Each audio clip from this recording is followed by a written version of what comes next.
Sills. I didn't want until I just was reminded on X what today is. You know what the anniversary is today? Eagle fans. You know what the anniversary is today? What do you think it is? It's about one of your legendary ball players. Today is the anniversary. Thank you, Sue. Today's the day I got the unfortunate call that Jerome Brown died. Like 32 years now? Wow. Just seems like yesterday. Just seems like yesterday that we got that call. My grandpa's house. I've told many of you the story. And I mean, incredible. I probably should do that in honor of today.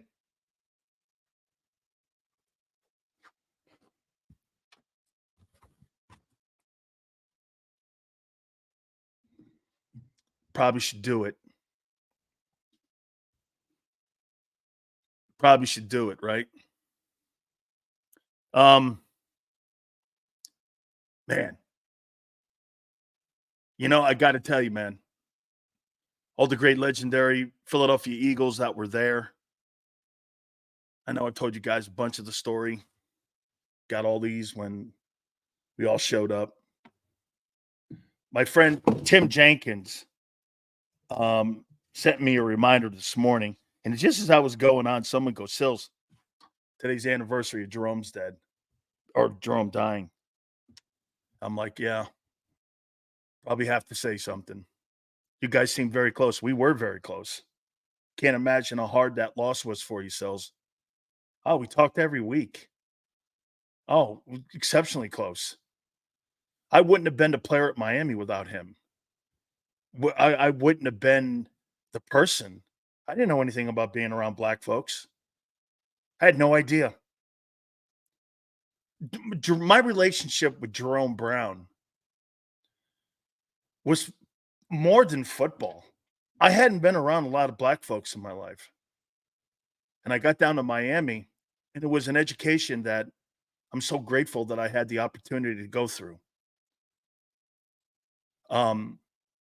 I told you the story that I'd never been to Liberty City, Overtown, places like that. Hey, Sills, put your jersey on. You're going somewhere with me. He didn't even know I was good yet. I was like this. Where am I going? I went to some of these impoverished places that I didn't know what poverty was. And there's Jerome handing out jerseys, handing out money, giving kids opportunities to go get some food and shit. And I'm like this. He's from Brooksville too. And I'm sitting there going like, okay. Then that's where I met Luther Campbell. We would go to all these we went to a barber shop telling these crazy ass stories. I'm the only white guy in the room. And I asked him as we're driving back, I go, why'd you take me? He goes, I think you need this. I said, I didn't know what he was talking about. I had no idea what he was talking about. I'm so thankful. He goes, you know why, Sills? 90% of our football team's black. You ever play with black players? And I go, no. He goes, well, you won't get a handful of it. My roommates were black. And I was like, I never had black roommates. Walk in the room, there's Jerome and there's Highsmith and there's Daryl Fullington. I was like, I even went and said something to Jimmy about it. Jimmy goes, this will be good for you. Best thing on the planet for me. Best thing on the planet. You know what, too? I don't think about the sad part of it any longer. I think about all the great times we had. All the great times. Me and him broke up a Klan rally. He invited me to break up a Klan rally. You know, when you're not raised in that environment and you're in a Catholic school and you got 2 black kids in the school, and then you get down to Miami and you get an education like that, greatest thing ever happened to me. And as many of you know, many of those players are still my friends to this day. There's no coincidence that all those coaches come on this program. Okay? I bet you stop going to great clips.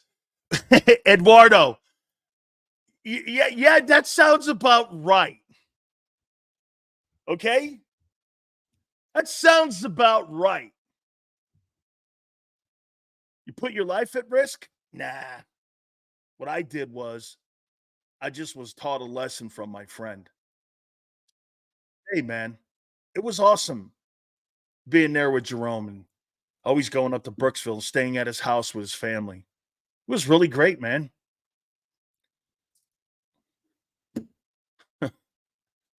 It was great.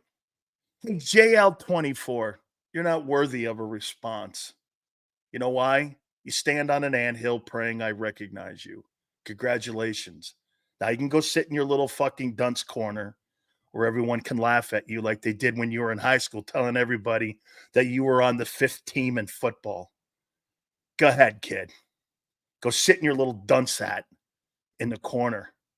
You got your little recognition, and now you can go play with yourself. You got my attention. Look, see? I know what you guys do and what you want. It's okay, sweetheart. I got you, honey. It's all good. We are 29 days, so rest in peace, JB. 29 days. 29 days until the start of training camp. By the way, last night was awesome. Hey, you want to know what guts, desire, and determination look like? Game 7 last night, that 2-1 victory by the Panthers was absolutely awesome last night. That was spectacular last night. Ratings off the charts for the NHL. Kudos to that, man. That was really great last night. I enjoyed watching that. Paul Maurice ended up getting his Stanley Cup and his name finally put on the cup. I got a picture that I posted on my X account with me with the Stanley Cup when Tampa won it. Do you know in the last 5 years, the cup has gone through Florida 3 times? Tampa's won it twice. And now the Panthers have won it. You're telling me that Lord Stanley has a tan? And when's the last time that the Canadians produced a champion? What was it? Calgary years ago? Back in the early 90s? Florida has more of an impact.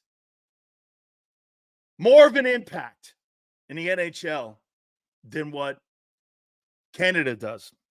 Kudos to that. That was really great last night. As we said, though, 29 days till the start of training camp. Our boy Xander's going to join us. We're hoping Gary Cobb steps in with us at 4:30. I know he's at a football camp, so we will get a hold of him. I'm very sure of it. That'll be at 4:30. So I was listening to the guys on Birth 365 today. And you know what? Even Xander and I were talking about this as we get ready for camp here. I just surely hope that they're not going to continue to try to change Jalen Hurts into something that he's not. Has been the narrative. Has it not? It's been the narrative. We don't want to see Hurts turned into something that he's not. So that means you're assuming that Kellen Moore is going to turn himself into something that he's not. Is that correct? So you're going to turn a coordinator into something he's not and expect tremendous results. Is that right? Yes or no?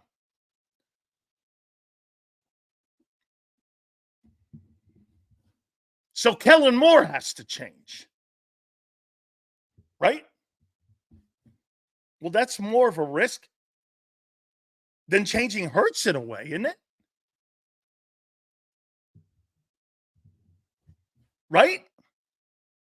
By the way, we're going to take a look at today the challenges that the Eagles are going to have when it comes to coordinators, head coaches, play callers throughout the 2024 season. We're going to do that here in a minute.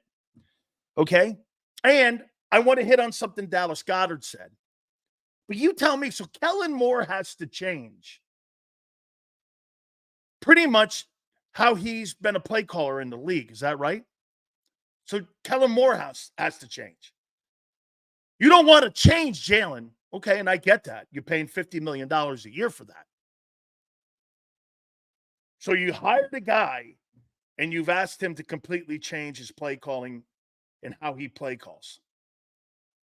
This is almost as dumb as Brian Johnson being hired. Why didn't you hire an RPO play caller like Cliff Kingsbury? Somebody that resembles Shane Steichen. I keep hearing Xander and Joe or John McMullen say, well, if he's a good play caller, he can change. Why don't you hire an RPO play caller? As always, you're the man, Sills. I appreciate that. And by the way, Ace, that's really cool of you to say that, man. Thank you so much for that. I always appreciate you. It's not by accident. You are here covering the Eagles. This wax your destiny with your bud, JB. Thank you so much, man. I appreciate it, Ace. Means a lot. Why didn't the Eagles hire a so here's another case of hiring a guy that doesn't fit the quarterback. Kellen Moore may do it. He may do it. But why would you hire a second year in a row of play caller that doesn't resemble the skill set of the player? Am I off base on that? Am I off base? So this is the second year in a row you've hired somebody that doesn't fit the skill set of the player, right? Yes or no? They're not building the offense around Hurts. You better build that offense around Hurts. Why the hell are you paying him $50 million? What are you talking about? You better build that thing around him. But why are you hiring a guy who doesn't fit the skill set of the player 2 years in a row? And you're assuming that he's a really good offensive-minded guy and he'll be able to adjust. Why didn't you just hire a guy that was his skill set? Look at M. Reyes. False. That's bullshit. He's never called an RPO offense. He doesn't call RPO offenses. Oh, but no, let me take that back. He doesn't call RPO quarterbacks. Facts. Not false. Facts. Name me one.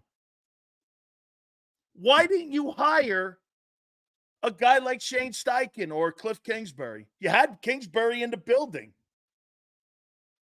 So Kellen's got to figure it out, right? Opposites attract. I'm not looking to date the guy. I'm looking to be compatible with the guy. This is the second year in a row the Philadelphia Eagles have hired a guy that doesn't fit the quarterback skill set. And that's why the quarterback is speaking out on it.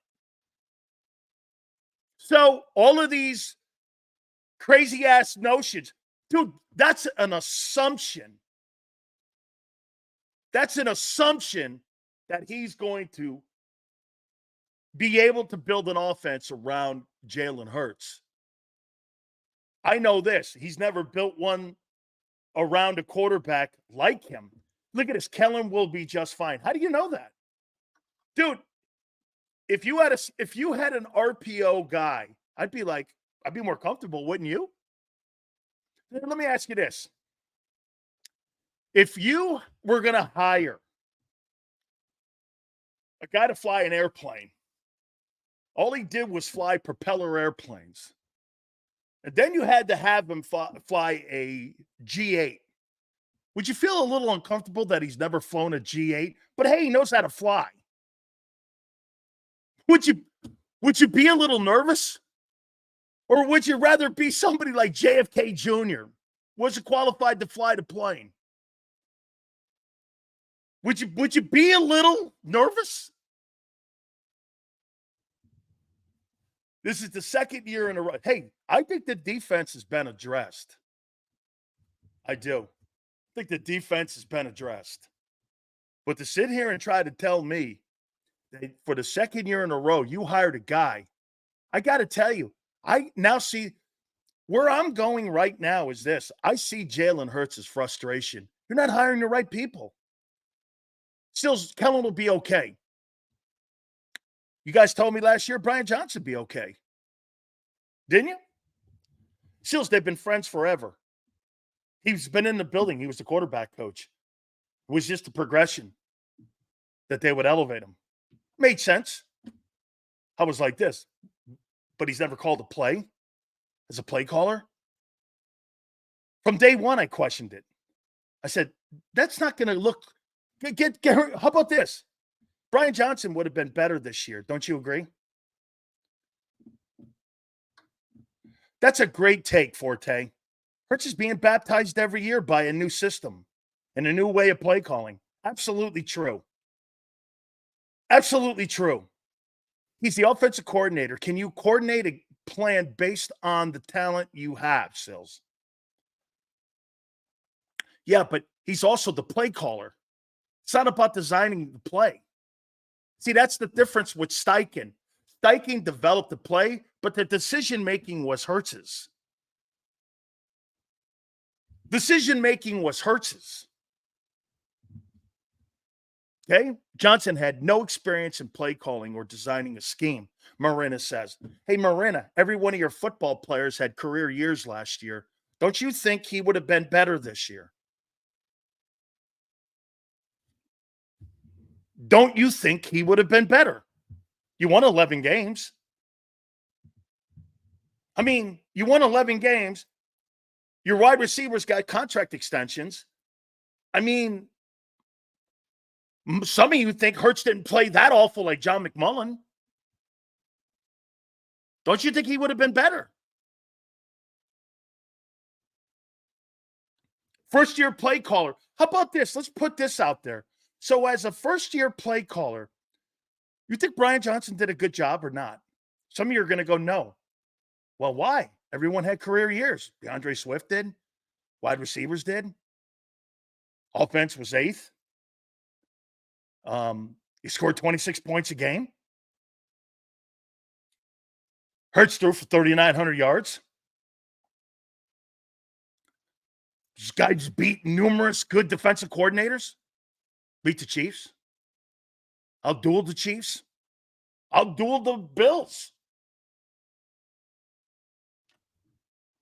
I mean, by the way, he's now the quarterback coach for Cliff Kingsbury in Washington. That's a pretty good-looking dynamic. Cliff Kingsbury now has Brian Johnson, who has Jaden Daniels, who kind of resembles a little bit of Hurts, but is probably a better passer. That's a pretty damn good coaching staff that you have in Washington there. That's pretty good looking. I don't know what Jaden Daniels is going to do this year, but that's pretty good. All right, let's move on here. So I heard Dallas Goedert's comments. What's the obsession with the big play or the explosion plays? I think it's the dumbest fucking thing you can actually have Jalen do. Explosion plays? All the great quarterbacks that play in the National Football League that have won Super Bowls, there's no explosion plays in Kansas City. There's no explosion plays during the Brady era. There were no explosion plays. They were all time-consuming, field position, dump-off patterns, slants, post occasionally. You would never consider Brady during the time that Brady won Super Bowls, and even now what we're seeing with Mahomes, an explosion offense. What's the big deal with this? That they want explosion plays. The best is yet to come on explosion plays. Explosion is a frame of mind. I don't believe that because you know why? You don't have a short passing game. Once again, M. Reyes is not watching the game. I don't know what game you're watching. That's all they do. They don't have a short passing game. Hell, they can't even throw to the middle of the field. All they do is throw to the numbers. And they're going to try to confuse people this year with motion. This is going to be more of an alignment thing than it is going to be more play patterns. I'm not understanding the nuances. What nuances? That they don't have a short passing game, they don't throw to backs, and they barely throw to tight ends, and they don't throw to the middle of the field. What nuance am I missing? That's for 3 years. By the way, that's a trend. I heard John McMullen go like this to say that Nick Bosa doesn't really know what he's talking about when he says that Hurts was exposed. He was dead nails on. He was exposed. You know why? Go to the numbers, nothing in the middle of the field. They use no motion whatsoever. Their third wide receiver is a non-factor, and they don't throw the back, so you don't have to worry about screens. All you have to do is set the edge and get a rush up the middle, and you got the kid. That's not hard, man. That's football 101. I mean, Nick Bosa was spot on. McCaffrey was calling. Dude, Christian McCaffrey, Bosa, they were calling it sitting there on that Manning cast. This is what they're going to do next. They were calling the plays. What do you mean they didn't know what they were doing? They knew exactly what they were doing by formation alone. These explosion plays that they like to have big play, again, do you want to put up big numbers and do you want to put up big scoring or do you want to win significant ball games? Because you did all that last year. You won 11 games and you put up big numbers and it led you nowhere. Why is this year going to be any different? Think about what you accomplished last year. You had big numbers by your receiving core. Did you not? Your running back had a great year, got a contract extension. I mean, you were 8th in offense, and you won 11 games. What's different this year? What is going to be different?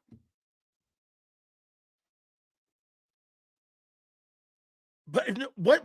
Hey, by the way, what did that guy say? Other teams are afraid of us too. Who, like the Bucks? Who blew your doorknobs off? Daniel says, Sills, you've been spot on everything going on from the start. I officially boycotted Frat Boy 94-1. I'm getting all my boys on board as well. Keep up the great work. You're the man. Daniel, Paisan, thank you very much. That's a kind compliment. And we've always done this by word of mouth, and we appreciate that. Thank you very much. Especially during this time of the year when those guys are making bullshit up. And we cover what actually you have to think about before you get ready for training camp 29 days out. And as you're starting to prepare, you can't run a simplistic offense in 2024's NFL, says JM. Hey, JM, do you think you really had a high-powered, sophisticated offense in 22? You think that was a sophisticated offense in 22? Where they lined up and ran you over? You don't really think you had some sort of high-powered, sophisticated offense, right? Wasn't it simplistic? I'll tell you the one thing that I would like to see Jalen Hurts do more this year. How about this? Don't put the guardrails on him. Let him play like Mahomes. I think he's better off-script plays. I want Jalen on off-script plays. Let me ask you guys this. When Aaron Rodgers got in off-script plays and he got in the perimeter, was he not a nightmare to cover for teams? The accuracy he had, teams feared him when he got in the perimeter. Did they or did they not? Sills, let's just way we come out swinging. The team is amazing, makes a Super Bowl run. Where do we go from there? Kellen Moore leaves for a new team. Daniel, it's the revolving door known as the revolving coaching staff of the Philadelphia Eagles. They don't put a priority on trying to keep coaches in the building. The problem comes down to this. You have no fail-safe on your coaches. And the number one thing that I hear John McMullen saying all the time, when you're good, people come in and raid your team. Well, that's not all the case. Kimberly, thank you. You know why? You're not raiding the offensive play caller in San Francisco. You're not raiding the offensive play caller in Kansas City. You're not raiding the offensive play caller in Green Bay. You're just not. Those guys, Sean McVay with the Rams, it's a failsafe. Kevin Stefanski in Cleveland. Those guys have a failsafe in offense. As long as that team's successful, those coaches will be there extended periods of time. Nick, on the other hand, will not be. He's got to go through the merry-go-round of offensive coordinators, good and bad, every year. Jalen Hurts knows this is a fact. Guys, do me a favor. Do you agree? Jalen Hurts will have a brand new coordinator at the end of this year. Yes or no? And it's June 25th, and I'm making that proclamation. He will have a new coordinator. Yes or no? I'm just telling you flat out. Hey, Vic may still be here, but Jalen Hurts will have a new coordinator. Correct? Jalen knows that already. He already knows he's getting a new coach next year. He just doesn't know who it is. Look at Jay. Jay says no. So Jalen Hurts does well, Jay. You think he's sticking around to be the coordinator or taking a head coaching job in Buffalo or Tampa? Don't think so. Why? You've had a new coordinator for the last 5 years here.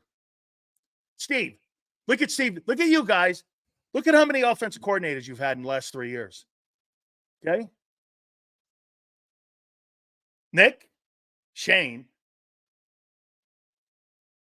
Brian, now Kellen. You've had 4 coordinators offensively in the last 3 years, but you won't have one this coming year. I see. And why is that? And why is that? You've had 4 offensive coordinators in 3 years, but you're not going to have. Oh, wait. So wait a minute. You actually think if he takes the team to the NFC title game, they're going to fire Nick? No way. I agree now with Xander on that. No way. Because you know why? Then the Eagles turn around and go, we're grooming Nick to be the perfect head coach for the Eagle organization. He is the perfect head coach. Doug's not the perfect head coach because Doug didn't play along with them. So what? Jay says. Well, ask Jalen how he feels about new offensive play callers and new systems every year. He's already started telling you. I find that hard to believe that people still think that. You are going to have a brand new coordinator. And we already know this on June 25th. If he sucks, he's fired. If he's good, he's moving on. It's something that Chris Long said. You know what it is? Writing's on the wall for Nick. Once they took the play calling away, Nick will never have continuity from his offensive play calling as long as he's the head coach of Philadelphia Eagles. He's right. There will never be continuity until Nick's fired. And you hire a guy like a Cliff Kingsbury or a Kellen Moore. You should have just went along and hired Kellen Moore and see how that worked out. But they didn't want to look bad because of the record. And I agreed, the record and the playoffs. It's funny, they gave him the opportunity to dig himself out of whatever, even though those guys had a good year last year. Just like John McMullen said, you guys have a 667 win percentage. And you're going to have to excuse me here, but what did Brian Johnson do wrong last year? What did Brian Johnson do that was so wrong last year? 8th in offense. Everyone had career years. What was he so bad at? He was bad at everything. How could he be bad at everything when a B Costello? How could he be bad at everything when everybody was great? How could he be bad? That's not true. They won 11 games. Everyone has really good numbers. Play calling? Well, the play calling resulted in a wide receiver getting $34 million annually.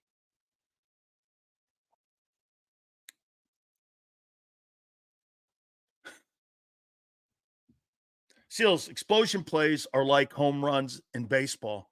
They're sexy. That's the attraction that Jeff to Chip. Jeff does not want to win with small ball. He thinks, okay, so he'd rather be a Kyle Schwarber, hit 206 and have 46 home runs. That's who the Eagles are in your time. Bob, in your opinion, that's who Jeffrey Lurie wants the Eagles to look like, is Kyle Schwarber. Hit 215, 218. It's either swing or miss. Is that right? Okay. I never looked at it that way, that the Eagles are Kyle Schwarber. 46 home runs, 120 RBIs, hitting 226. I guess you learn to live with the walk of shame. I know many baseball players in today's game learn to live with the walk of shame. All I know is Washington scares the hell out of me. Brian Johnson's a good coach, and we'll have Jaden Daniels winning the Offensive Rookie of the Year award. We didn't hire Cliff Kingsbury, and I agree, Daniel. I wish we could put Daniel's still his comment up there because I dig that. I think Washington's going to be very good too. I think their O-line is still, in my opinion, something that you're going to have to take a look at. Hey, Daniel, if you want to repost that, I'll finish it up there. Here you go. Daniel's winning the Offensive Rookie of the Year. We didn't hire Cliff Kingsbury. You know why you didn't hire Cliff Kingsbury? He wanted his own coaching staff. The Eagles didn't want it. And if that meant firing Jeff Stoutland, I would have had a problem with that too, because he wanted to bring his own offensive line coach and get rid of Stoutland. Daniel, I'm not for that. And if that was the deal breaker, then we do have a deal breaker. Jeff Stoutland has produced way more in this league than what Cliff Kingsbury, and I like Cliff, but I am not getting rid of Jeff Stoutland for anybody. And that would be a deal breaker for me. Not a chance in hell. He's one of the top offensive line coaches since the guy in New England. He's a fantastic offensive line coach. He and Bill Callahan, who's now in Tennessee with his son, are the two best O-line coaches, in my opinion, in the league. I'm not getting rid of Jeff Stoutland.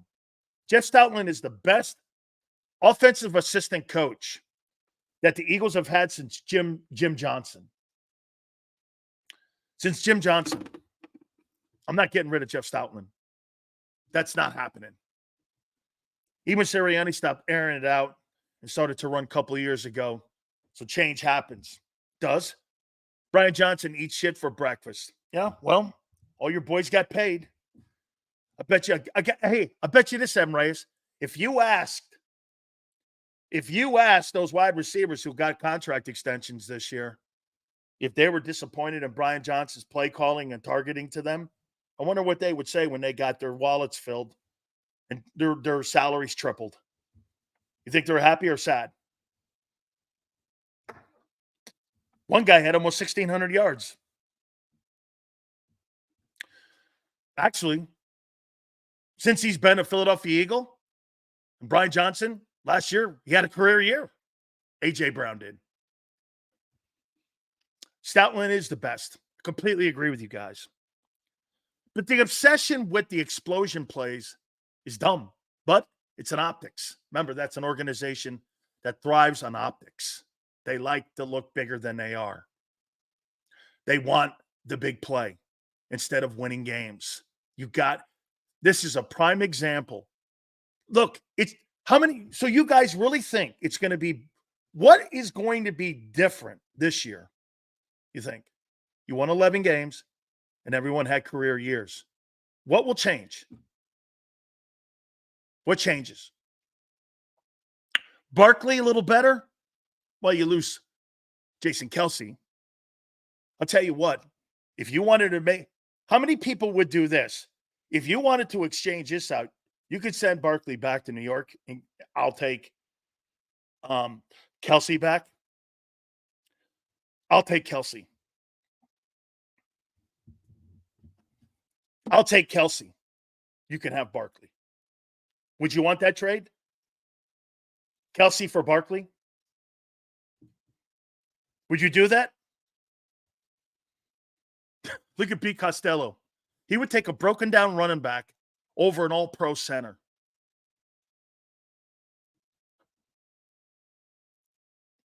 Some of these guys in here, man, kind of expose themselves. You would take Barkley. 2017, Kelsey, hey, Daniel. Jason Kelsey in 2023 was first team All-Pro. He was first team All-Pro. So wait a minute. You would have Malata, Dickerson, Kelsey, maybe Mekhi Becton, and Lane. And you'd rather have Barkley and Jurgens. I think Jurgens is going to be good, too. I do. I think Jurgens is going to be good. I mean, healthy-wise, 2017.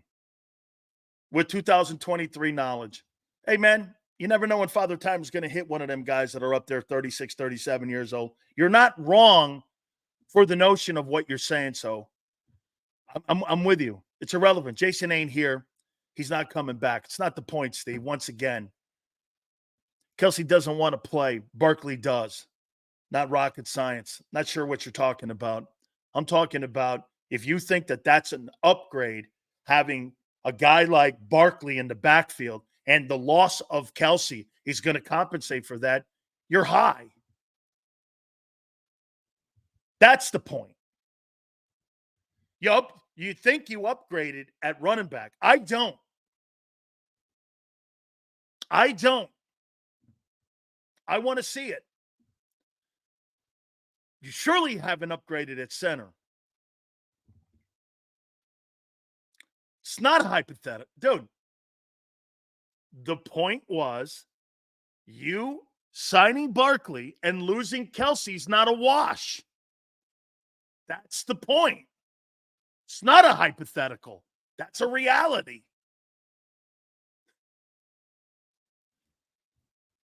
That's not a hypothetical.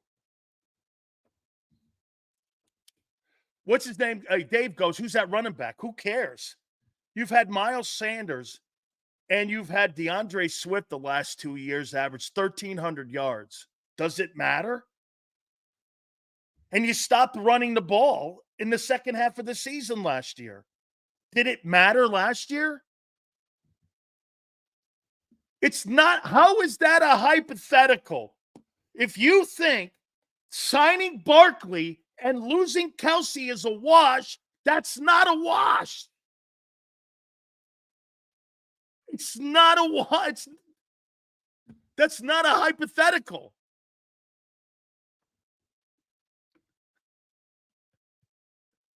Okay? I mean, I don't know what you're talking about. Miles Sanders was Saquon's backup. We got the real thing now. You're going to find out. I don't believe it. He's never been the second player in the draft. He's never lived up to that. And with 2 injuries in the last 4 years, no way. Tell you what, Sanders is more healthier of a player than what Barkley is. And I know Sanders missed last year. They're the same, actually. They must have a separate chat. Oh, so what you're talking about there. Excuse me. Sills, Becton grabbing the RG position and being ready. I'd love to see him get that. Look, they're talking really highly of Tyler Steen, things about him. We paid $11 million for a babysitter, only pass protecting. Well, he is an upgrade there at pass protecting. The man rushed for 1,000 yards with the worst. He did not rush for 1,000 yards last year. He did not rush for 1,000 yards. The guy who had the worst O-line in football last year was actually the guy in Baltimore now. He is the guy who had the worst O-line in Tennessee. Okay? These fanboys trying their hardest. Hey, flexing, I know, right? Boy, I tell you, man. Woo! I got to give it to you, man. All right. The challenges that you're going to face in 2024. I can't wait to hear this one. So, Vic Fangio, DC, never won a Super Bowl. Kellen Moore, never won a Super Bowl. OC, and Nick. What would you give your coaching staff a grade of?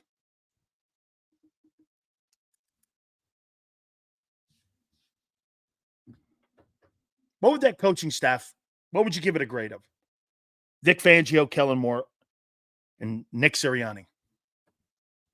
What would you say? Well, high end, a B. C. The new staff, brand new, right now. Guys like to say, stop talking about the 1-7 right now. B minus, C. B, B, C. Okay. What makes you so qualified to talk the way you talk? What makes me so qualified? What in the world does being qualified have to do when you've got assholes on the air at WIP that hold symposiums and sit there like they're psychiatrists? Are you okay, Nick? Are they qualified? Qualified? Well, maybe because I played the sport a bit, been around some of the greatest minds of all time.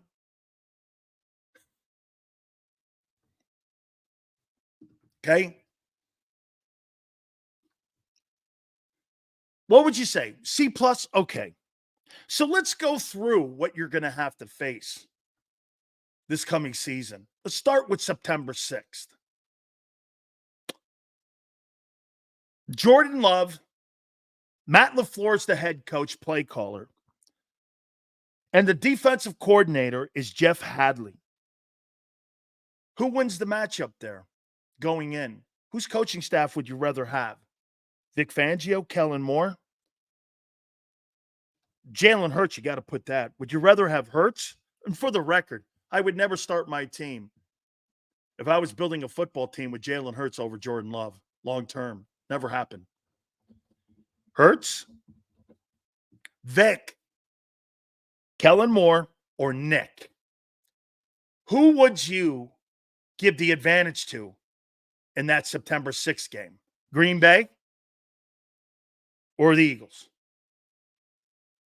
And by the way, they're bringing the entire staff back except for the DC. Who do you have the advantage of? Green Bay?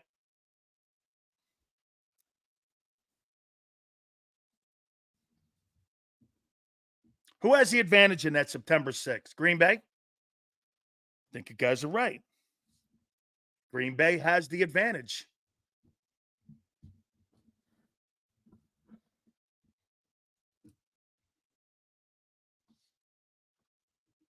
Right? Okay. Let's go to Atlanta.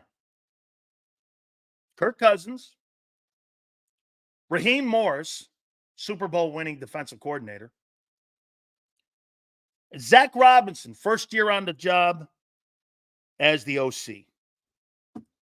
Who do you give the advantage to? Hurts, Vic, Kellen and Nick. Who gets the advantage in that Atlanta game?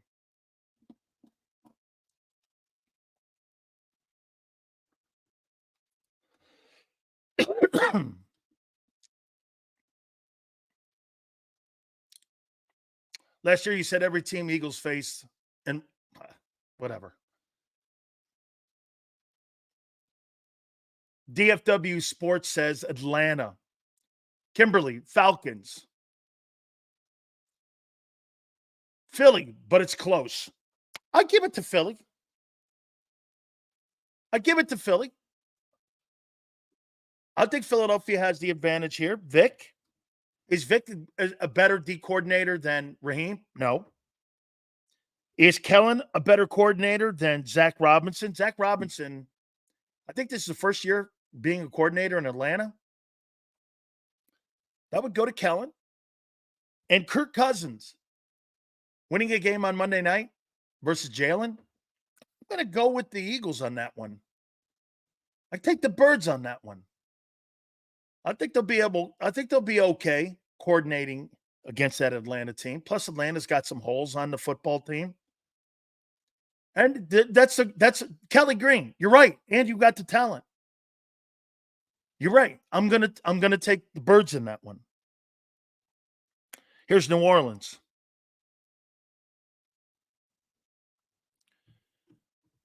Derek Carr,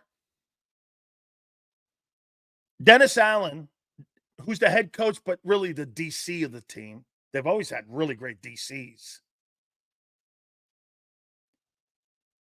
And Clint Kubiak, first-time OC, versus Hurts, Fangio, Kellen Moore, and Nick.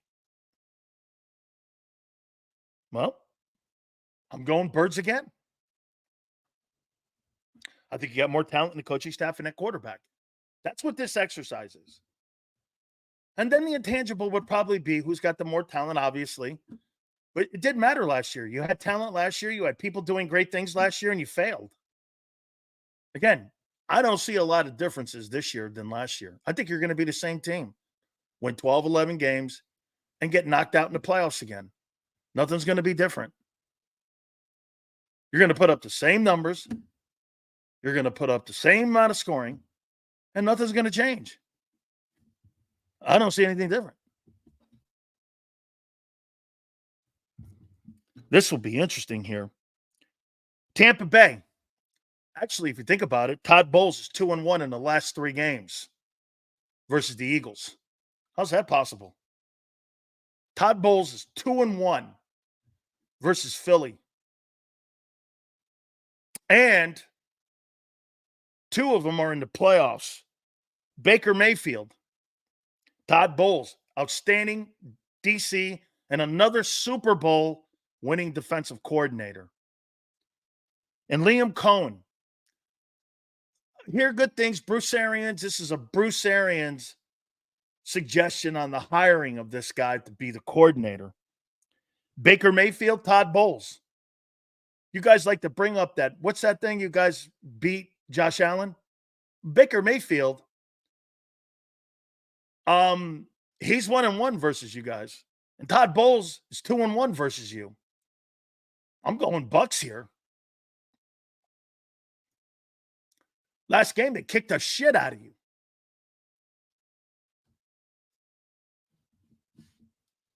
I'm going Bucks. That's a better staff.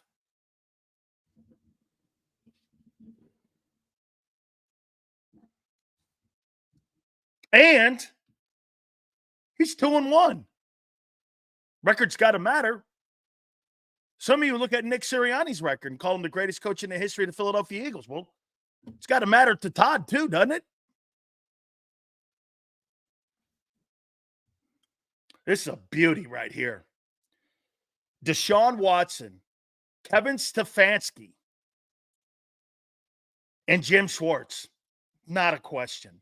Cleveland advantage over the Eagles in coaching and quarterback. As a group,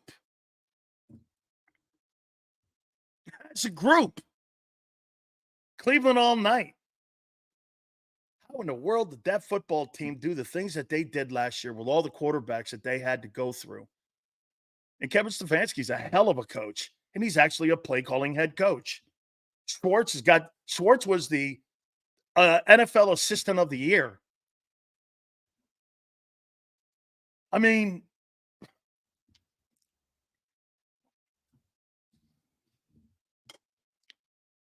so in the 1, 2, 3, 4, 5 of the first 5 games, the opposing teams have the quarterback, head coach, and coordinator advantages going in.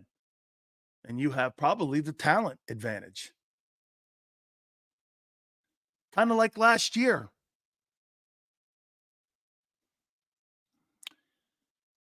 Let's go to the Giants.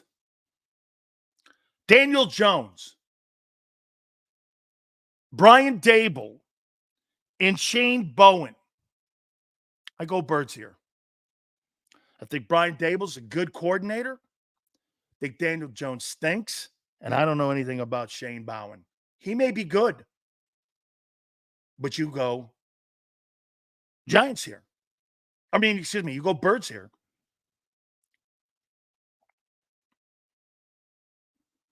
Cincinnati.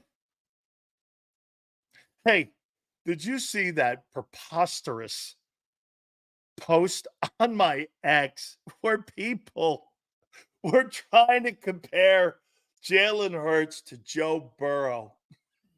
Joe Burrow's missed 14 games. And they put up these stats next to Joe Burrow. Nobody in their mind Jalen Hurts over Joe Burrow. Oh my God. I was like, hey, man.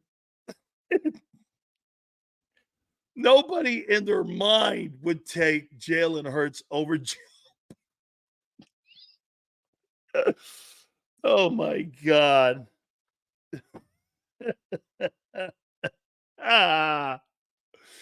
Holy cow, man. They put it, you guys missed 14 ball games in 4 years. See, look at the stat. You're like, come, dude. Guy's been to 2 AFC title games and he's been injured and he's been to a Super Bowl himself. Good grief. Beat the living piss out of the 49ers last year. Jalen got annihilated by them. And Jalen Hurts over Joe Burrow. Oh, man. So Cincinnati. Okay. Joe Burrow, Zach Taylor, and Lou Anarumo. I guess Cincinnati all night.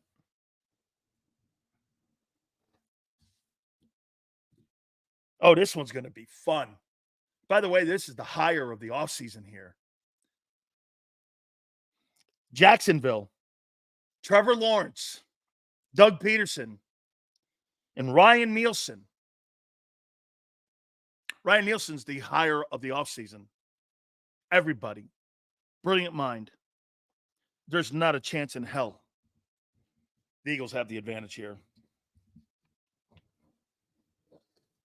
Coaching, coordinators, and the quarterback. As a group, we're not just comparing quarterbacks here. We're comparing coaching staffs. So wait, 1, 2, 3, 4, 5, 6, 7, 8. First 8 games. The opposing team has the advantage 1, 2, 3, 4, 5 of the 8 games. You think coaching matters? You guys told me that the coordinators last year sucked in Philly. So coaching matters, right? Coaching matters, right? Right? Coaching matters. Oh, wait. Unless we're doing this.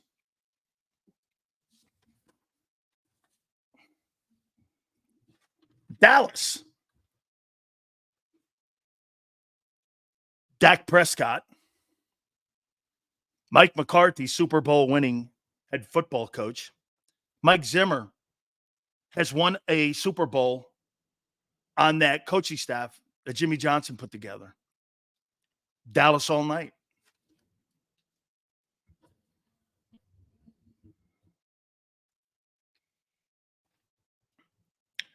Washington, by the way, their head-to-head matchup record indicates too. They blow you out.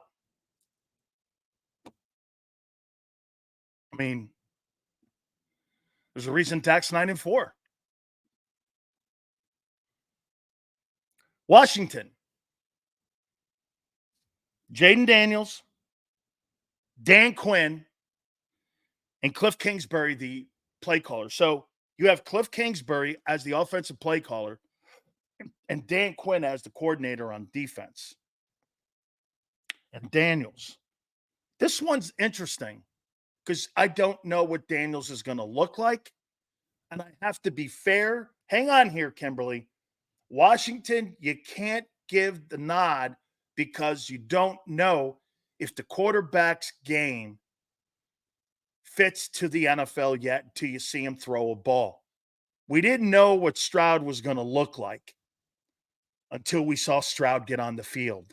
Let's see what he looks like. Okay? Nick goes like this. You said Eagles will sweep Dallas. Stop flipping. I didn't say that they wouldn't beat them. I said they have a better coaching staff and quarterback. You're missing the whole fucking thing, Nick. Had nothing to do with that, Nick. I never said any of that right now. That's not what this exercise is, jackass. Who has the better coach, coordinator, and quarterback? I'm not telling you who's winning here. I'm telling you who's got better coaches and the combined with the quarterback. That's nobody said anything about going through the schedule and how many wins there are going to be. Nobody's talking that. I'm telling you who's got a better coaching staff because you guys have been talking to me the last 2 months that coaching matters and that the reason that Jalen sucked so bad last year was because of coaching. Okay, if coaching matters, who are you lined up against this year? Do you have the advantage or not in coaching? Yes or no? That's all this is, guy. It's all this is. Don't get butthurt, Nick.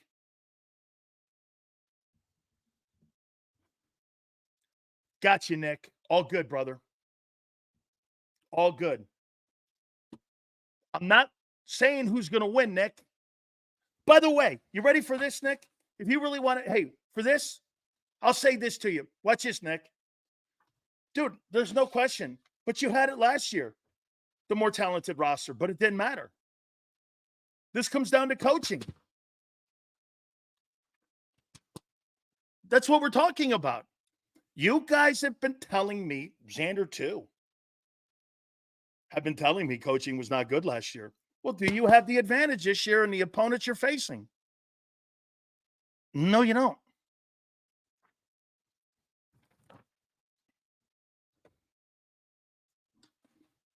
This is a tricky one, this Washington one. I'm going to have to go Birds here. Not by a lot, because I just don't know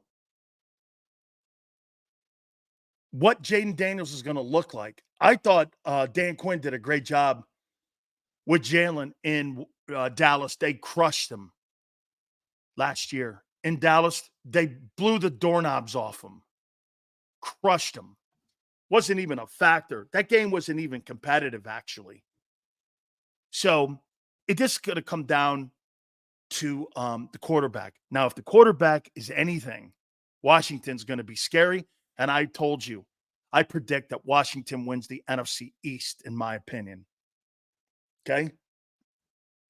I don't think the NFC East is a very strong division because I don't think the Cowboys are good. I think the Cowboys have a good coaching staff. This is not even a no-brainer. So I'm going to give you the advantage in Washington. Rams? Who are you kidding? Stafford, McVay, and Chris Shula. Do you understand that every coordinator that Sean McVay has hired on defense has taken a team to the Super Bowl? Wade Phillips and Raheem Morris. Every defensive coordinator that Sean McVay and Les Snead and Kevin Demoff have hired have gone to Super Bowls. Nobody on the planet would go Hurts, Kellen Moore, and Vic over Stafford and McVay are two winning Super Bowl combination coach and play caller and quarterback. And Chris Shula and they don't make mistakes. I would make this comment to you. Sean McVay is the best play caller as a head coach in the NFL. I might take him over Andy Reid because he's taken two different quarterbacks to Super Bowls. Reid has two. The Cowboys are returning most all pros in the NFL. 304. You have no running back. You lost the center. Your defense has been exposed, and I don't believe that you've addressed your run defense. Your linebackers are okay. You don't have a second or third wide receiver. I don't know where you're going to get continuity from. You have you're and key positions. You got corners, correct. And I would even make this point. Across the back end, I think your defense is right up there with some of the best defenses in the league. Safeties and also corners. There's nobody in the league better. Like the Eagles are not even in the same area code as the Cowboys in the secondary. You know why? These are all proven all pros. From the safety position to the corner position. Funny how Eagle fan thinks that they're as good as the Cowboys when they have no guys back there that have any kind of game experience, but the Cowboys have all pros. Right? Sills, it's not the X's and O's of coaching. The question is, can these coordinators keep the team together when something goes wrong? The coordinators last year could not right the ship. Well, that's because you had too many people from the front office in the way of those coaches. Coaches can't do their jobs when you got people in their ear all the time. You don't know if Brian Johnson's a good coach, or you don't know if Sean Desai's a good coach or not. I'll tell you what, when Sean Desai was replaced, he was 10-2 as a coordinator and had beaten numerous all-pro quarterbacks in the league. As a matter of fact, I don't think that Sean Desai – where is Sean Desai now? Is he with the Rams? What a shocker. Is Sean Desai with the Rams? Did Sean McVay hire him? God, I hope not. Did Sean McVay hire him? Is he in Los Angeles? Command? No. Nick, I think you're talking Brian Johnson. I'm talking about Sean Desai. Is he in Los Angeles? Jameson, yeah? Sean Desai's with the Rams. So you've got a guy with the Rams who was a coordinator that was 10-2 before he was fired. And now he's an assistant coach with the Rams. That's not a shocker. That's not a shocker. Wow, that's a really good coaching staff, the Rams. Rams have massive upgrade at coaching. Just so good. They make such good hires. Okay? Such good hires. If the Eagles swept the Cowboys this year, you're going to tell Eagle fan that Dallas had the worst or better coach. That you can have the – hey, look at Steven here not know anything about coaching. He's under the guise right now that Bill Belichick's a shitty coach because he gets beat by teams. You can have the best coaching staff on the planet, but if you don't have the best personnel, it all has to fit together. That's why one-loss records like Nick Sirianni's is fool's gold. He's not a good coach. Let me ask you this, my friend.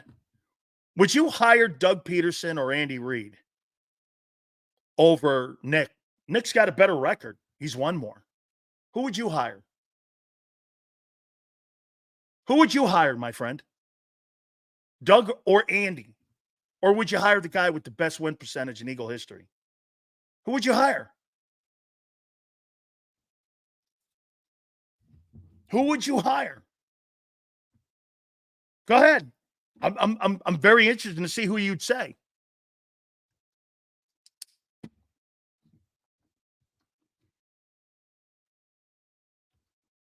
I'm very interested. Sills, I agree on front office interference, but he's decided Johnson could have kept things together. It might have kept Howie in his office. They panicked. They absolutely panicked. Steve goes, Nick hasn't won more. Oh, that's not true. You got people in here who call him the greatest coach in the history of the Eagles because Doug and Andy lost all those games at the end of their last year. Both guys had 4-win seasons, and that's why they were fired. But there's people in here that would take Nick because Nick's got a better win percentage. So in your eyes, you would take Nick too. Is that right? Over Andy Reid and Doug. Right? Or Vermeil, for that matter. Vermeil's about 520 win percentage. He's won 500% of his games. Nothing stellar.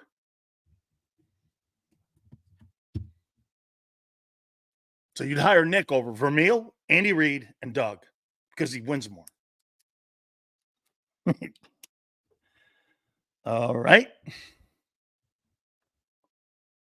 All right.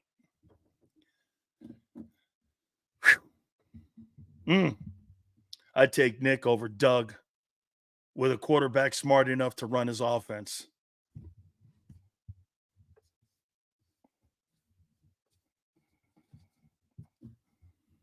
All you need to know about your quarterback and your head coach is the Super Bowls. Doug was made for Jalen, not knee pad Nick. All you got to remember is just a bit Philly, dude. Go ahead and run it. Imagine the analytics guys. Jeffrey Lurie would have probably had a powwow or a sit down on why he ran the play. You imagine if he didn't win the Super Bowl, what Lurie would have done? He may have fired him for running that play. May have fired him. May have fired him. Doug accomplished nothing without the coordinators he had in 17. Well, how come you can't put those same type of coordinators together now, my friend? Frank Reich, Jim Schwartz, a future head coach, a former head coach, and Doug Peterson. How come you couldn't put that staff together and you can't duplicate that staff now? You know why? Because the Eagles don't want to. You hired, once again, a coordinator that doesn't fit the quarterback skill set. And everyone has been telling me he's going to change if he's a good coordinator. Why wouldn't you have just hired the guy that fits Jalen's skill set? Wouldn't that have been a simpler transition? I mean, that doesn't make sense again. So Kellen Moore has to completely change the way he builds offenses, right? It doesn't make sense. I was listening to the guys on Birds 365 this morning. I'm going, because John McMullen was going, hey, I don't want them to change Jalen. Okay, so that means Kellen has to completely change. Or run Dak's offense, or a variation of it. Something. Prince goes, Nick Foles made the call to run the play, and Doug said, okay. You ain't running that play without the head coach okaying that. But the head coach had faith in his player. God. You know how many coaches would have said no? I wonder if Andy would have said yes. One of the greatest moments, coach-player. In a game that was going back and forth. It was like a duel. The game was going back and forth. Nobody was stopping anybody.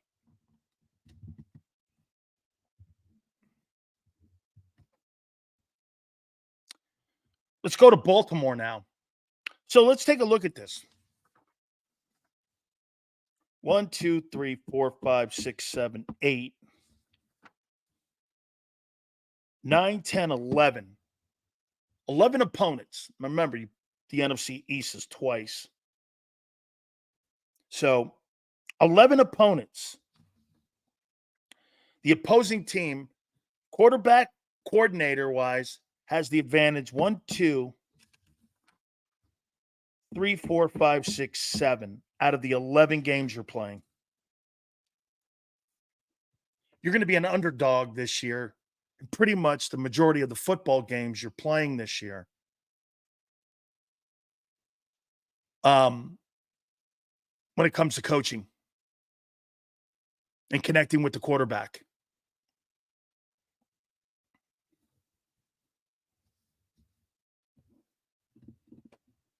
Right? I think Andy would have said yes also. Jason, I think so too. I think so too. Hey, Sills, if Reed was the coach of the Eagles and Mahomes was the quarterback of this team, they'd be undefeated, especially with this offensive talent. My friend, Adam, if Andy Reid was the offensive coordinator and Patrick Mahomes was in Philly, you would be talking about a generational team, and you would be talking about something of point differential beatings. They would beat opponents probably by 18 points, 14 points, something like that. Something in there. Okay. They didn't lose coordinators in Baltimore. They lost a coordinator. By the way, if Nick Sirianni got fired, I'd love to have Todd Monken, as long as Jalen Hurts is your quarterback, as the head football coach of your Eagles. That's the next team, Baltimore. Lamar Jackson, Todd Monken, John Harbaugh, and Zach Orr, the new coordinator on defense. However, you go Baltimore, reigning MVP. Monken coached the MVP, and Harbaugh's a Super Bowl winning head coach and guy who hired Monken. And let me ask you this. You think they get hirings wrong in Baltimore? You think that guy's had bad hires in Baltimore?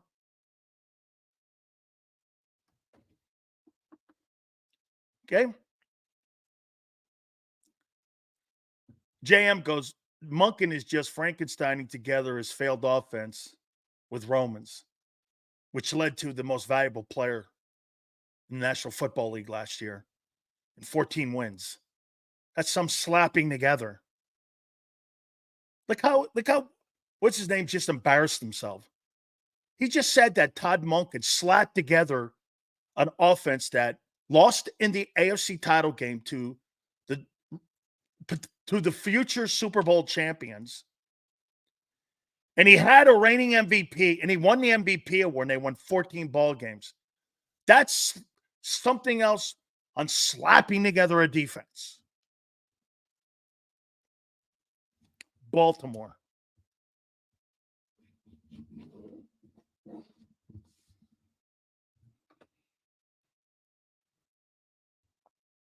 Carolina.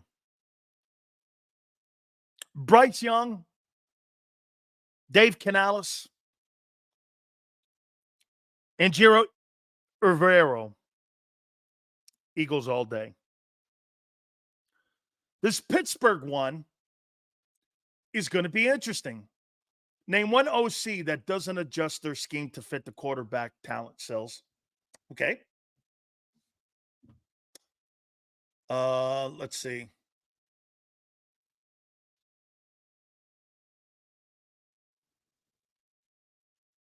Most guys aren't hired to do that. Todd Monken was hired because of RPO. Most coaches that are offensive coordinators aren't hired to change their offensive playbook. Kyle Shanahan couldn't change his playbook. That's why Trey Lance failed. He went back to Brock Purdy, somebody that looked like Garoppolo. Prime example right there. Coordinators, they're smart coordinators, don't change their playbook and their mentality and how they. Nick Sirianni couldn't do it. He's a Phillip Rivers guy. So you're asking the wrong question. Name me a coordinator that had to change. Kellen Moore?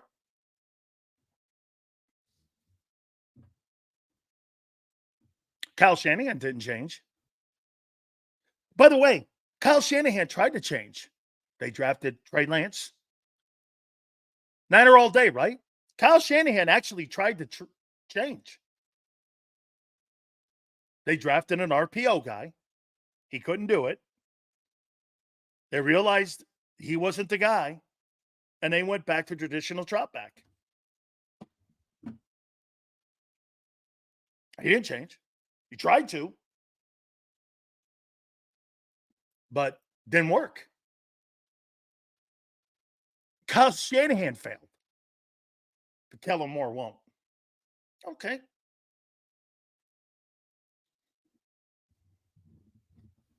Right?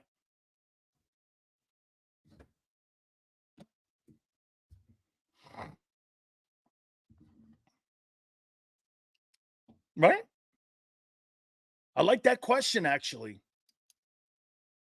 I do. Carolina won. All birds. How about Pittsburgh? Russell Wilson. Mike Tomlin, who's a hell of a defensive coordinator.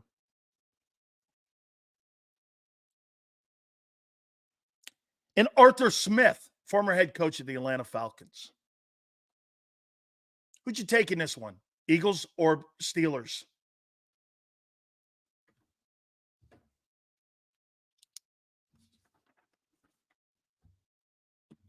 Eagles or Steelers? And this one here.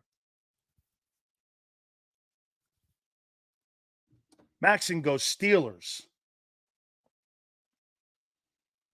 Kellen is Nick Jr. He just keeps hoping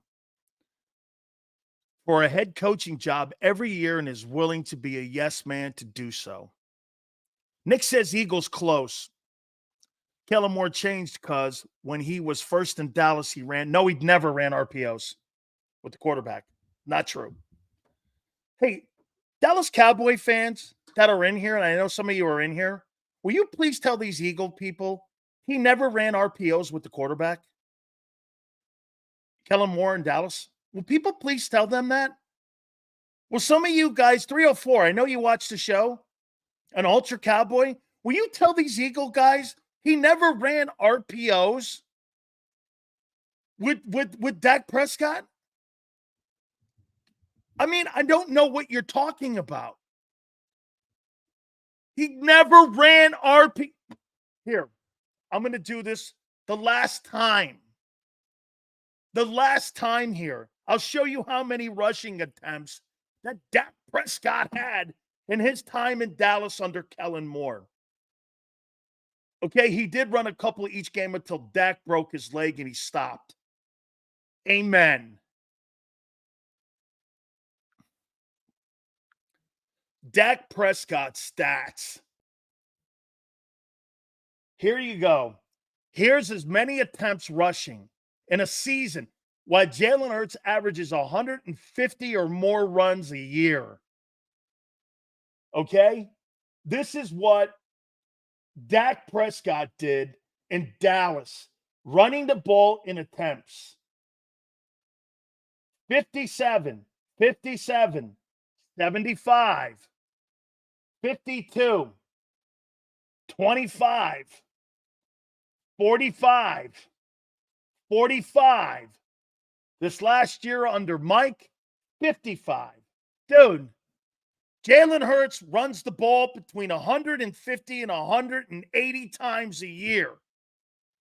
Where in the world do you keep saying Kellen ran RPOs with the quarterback? It is not true. You're making it up to make the coordinator seem more of a fit, and he's not. Good God.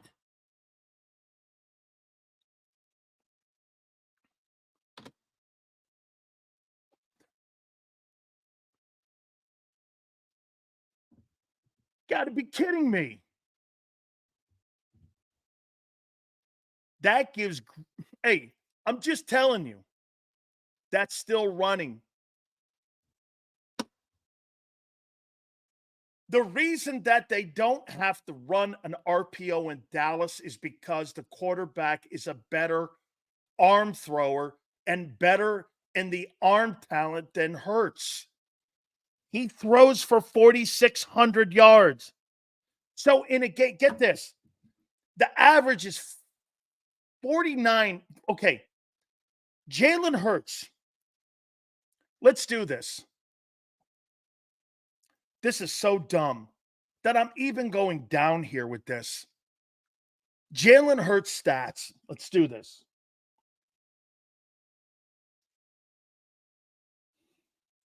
Hurts stats.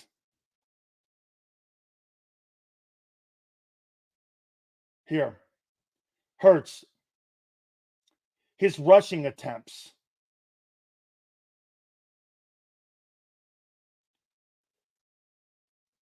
$140, 165, 157. As an average, he averages 10 to 11 carries a game. Dak averages here. Dak averages in RPOs a game. My God, you can't even add some of you. 48 divided by 17. He averages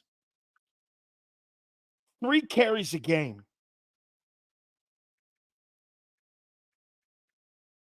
2.8. This guy runs the ball 2 times a game. That's RPO? That's RPO. Week 5 of the 2023 season. Stills calls Jalen a better passer than Lamar. He is. He is a better passer. I don't think Lamar Jackson's a very good passer. Okay, you're welcome. Kellen Moore wasn't hired to change his own scheme. Okay, so he was hired to change the way Jalen plays. Well, that's not what those guys were talking about this morning.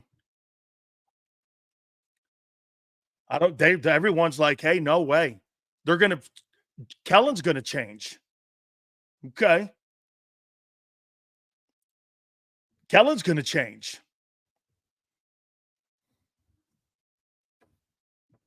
Right? Because people are saying, I don't want to see my quarterback. I want an offense that fits his skill set. Well, that's not what Kellen Moore is. And no coordinator in the NFL that's a really good one. Hey, do you think Sean McVay is going to change his system for a quarterback? Or is he going to go find a quarterback that fits his system like Matthew Stafford? The reason he moved off of Jared Goff is why. He wanted a quarterback that fit his system more. Doesn't that tell you the NFL, with these great coordinators, they find quarterbacks and skill sets to fit what they want to do because it makes it seamless transition. Bringing a coordinator in to have him change who he is so the quarterback it fits him is not what you're doing today in the NFL. That's old style thinking. Hired the wrong guy again. But, and here's what everyone will say. Well, I have confidence he'll get it done. Why? Didn't last year. Dude, Kellen Moore has as much play calling experience running an RPO system as Brian Johnson does. Or as Nick Sirianni does. Eagles beat the Chiefs and 49ers beat the Eagles. What's that mean? No shit, 49ers choked and Purdy. If the Commanders trade for Brandon Ayuk, today's supposed to be the come to Jesus conversation between the organization and John Lynch and Brandon Ayuk. It's an RPO run pass option. Dude, they run it twice a game in Dallas. Dumbass. You run it 12 to 13 times a game. Dumbass.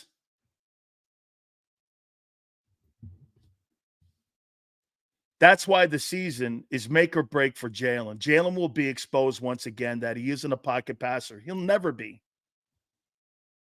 That's why Todd Monken, Xander said something really great this morning. Monken knows that he's not a great passer. He knows that. He totally knows that. Sills, yesterday you said Dak would have a better market than Jalen, and I agree. And I'm all in on Jalen. What about Dak and Lamar? Who has more suitors? Dak. Dak would have more suitors. He's a passer. He's a pocket passer. Lamar is a guy you have to streamline an offense to. In today's NFL, Lamar Jackson and Jalen Hurts are not what the league likes because they're not throwing for enormous yards and numbers. Why do you think fantasy football is so big in today's NFL and that the NFL has even made an investment in it? You know why? Gambling. Big numbers. That's why. Senior goes like this: 0 MVPs for Dak, 2-time MVP for Lamar. And they pretty much have the same playoff record. Do they not?